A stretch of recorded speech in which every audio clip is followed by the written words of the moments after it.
Je m'appelle Ludovic Bonhomme, je suis enseignant et chercheur à l'université Clermont-Auvergne. Je suis professeur de physiologie moléculaire végétale et chercheur au sein du laboratoire de génétique, diversité et écophysiologie des céréales, un laboratoire qui s'intéresse à l'adaptation du blé tendre au changement climatique. Les avantages de travailler sur le site UCA, c'est de bénéficier d'un ensemble de compétences au travers des différents laboratoires qui sont associés à l'université Clermont-Auvergne. Donc différents laboratoires qui apportent des disciplines et des compétences différentes et qui permettent finalement de développer des recherches de haut niveau dans différents domaines et des recherches complémentaires et intégratives.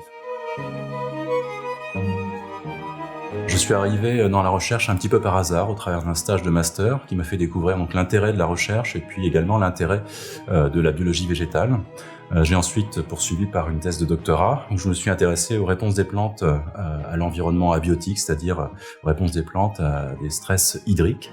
Et ensuite, j'ai choisi de diversifier finalement mes compétences vers la réponse des plantes aux agents pathogènes, donc ce qu'on appelle les environnements biotiques, ce qui m'a permis d'avoir une double compétence sur ces différents aspects de réponse aux changements environnementaux.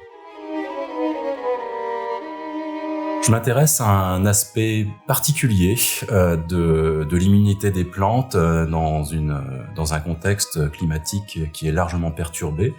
Et plus particulièrement, je m'intéresse à ce qui s'appelle la sensibilité aux agents pathogènes sur un modèle particulier qui est le blé tendre en réponse à une attaque d'un organisme fongique qui s'appelle Fusarium graminearum.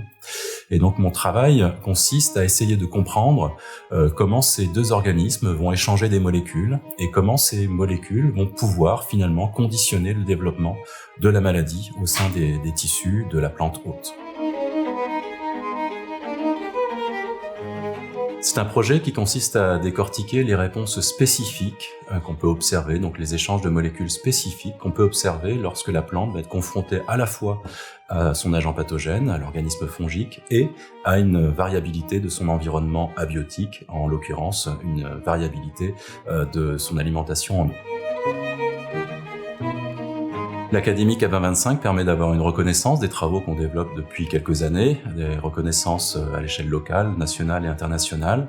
C'est aussi l'occasion d'avoir un environnement favorable au développement de ces différentes thématiques et de notre projet, et également une opportunité de pouvoir former un jeune chercheur dans le cadre d'une thèse de doctorat qui est donc soutenue par cette académie.